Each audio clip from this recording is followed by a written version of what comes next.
Hello दोस्तों, नमस्कार। स्वागत करता हूं मैं आप सभी का बहुजन लाइव चैनल पर। दोस्तों, इलाहाबाद हाई कोर्ट ने एक निर्णय दिया है कि एसी/एसटी एक्ट केस में जो आर्थिक मदद मिलती थी वह पैसा आपको वापस करना पड़ेगा। किस कंडीशन में यह पैसा आपको वापस करना पड़ेगा उसकी जानकारी आप लोगों के लिए लेकर के आया हूं। तो दोस्तों, इस वीडियो में आप लोग बने रहिए और इस चीज़ को समझ लीजिए कि एसी/एसटी एक्ट में रोज़ रोज़ क्यों परिवर्तन किए जा रहे हैं। आखिर क्या कारण है कि रोज़ एक नई पॉलिसी लाई जा रही है। तो दोस्तों, आप लोग देखते होंगे कि 2 अप्रैल का इतना बड़ा आंदोलन हुआ जिसमें हमारे 12 से 14 भाई शहीद हो गए सिर्फ इस केस को लागू करवाने के लिए। अन्य वर्ग के लोगों का मानना है कि इस केस में मिसयूज होता है।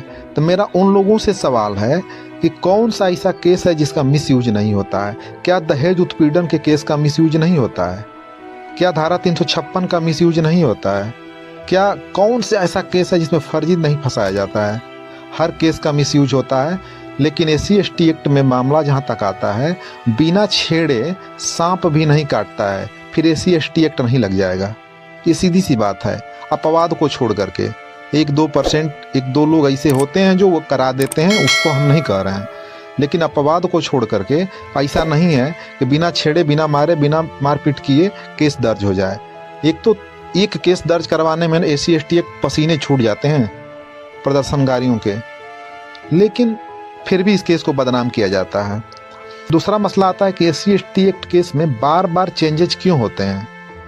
चेंज इसलिए होता है कि जो सरकार है और जो कोर्ट है या बैठी हुई है मनवादियों की, और उनके दिमाग में रहता है कि इसको आसानी से ख़त्म कर दिया जाए। इस केस को धीरे धीरे या तो कोर्ट के माध्यम से या सरकार के माध्यम से इस केस को ख़त्म कर दिया जाए। पर प्रॉब्लम यह है कि यह जागरूक समाज है। शेड्यूल कास्ट एक जागरूक समाज है। आप इतनी आसानी से इसके अधिकारों का हनन नहीं कर सकते हैं।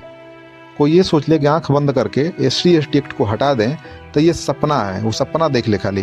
भारतीय संविधान को बचाने के लिए शेड्यूल कास्ट के लोग अपना खून बहा देंगे। आसान नहीं है शेड्यूल कास्ट के किसी भी कानून को छेड़छाड़ कर देना। इसका उदाहरण है 2 अप्रैल। तो दोस्तों, हम लोग समझ लेते हैं कि इलाहाबाद हाई कोर्ट ने कहा क्या है।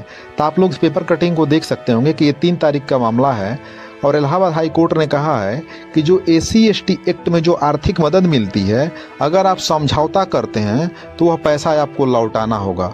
सरकारी मदद जो मिलती है वह पैसा आपको लौटाना होगा। साथ ही उसने ये कहा है कि सरकार के पैसे को कमाई का जरिया बनाने का अधिकार नहीं है। तो ये बात तो बिल्कुल गलत है। इस बात से मैं बिल्कुल सहमत नहीं हूँ। आप कमेंट करके बताइएगा। एसी/एसटी एक्ट लगवा करके कोई कमाई नहीं करता है। एसी/एसटी एक्ट लगता है क्योंकि वह गुनाह हुआ रहता है। एक तो एसी/एसटी एक्ट दर्ज ही नहीं होता है, और मुश्किल से दर्ज भी हो जाता है तो उसमें सुलह इसलिए होती है क्योंकि वह व्यक्ति लड़ नहीं पाता है। उसके सामने सामाजिक कुछ समस्याएं आ जाती हैं, कुछ आर्थिक समस्याएं आ जाती हैं, और कुछ तो लोग इतना दबाव देते हैं, डराते हैं, धमकाते हैं कि मजबूर होकर के वो केस से सुलह करता है। तो ये बात कहना बिल्कुल हाई कोर्ट का गलत है। यह होना नहीं चाहिए था। फिर भी हम इस बात से सहमत हैं कि अगर केस दर्ज हो गई है तो लास्ट तक उसको लड़ना चाहिए। दोस्तों, आपको आंकड़ा बता देते हैं कि एसी/एसटी एक्ट में अगर 100 केस दर्ज होता है तो उसमें एक व्यक्ति को सज़ा होती है। वो भी सज़ा होते होते 10 वर्ष बीत जाते हैं, 15 वर्ष बीत जाते हैं, और सज़ा भी होती है तो लास्ट में एसी/एसटी एक्ट को हटा दिया जाता है।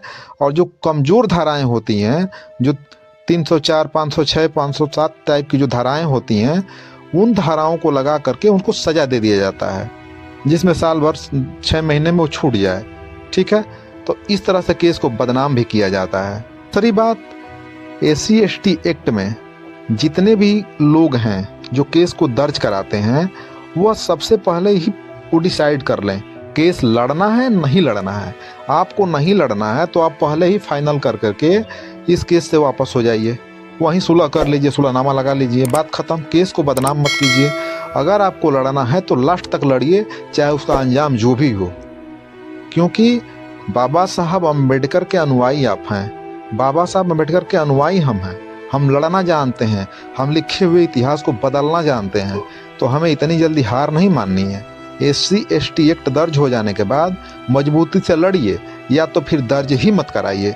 दोस्तों, इस पर आपका क्या कहना है कमेंट करके ज़रूर बताइएगा।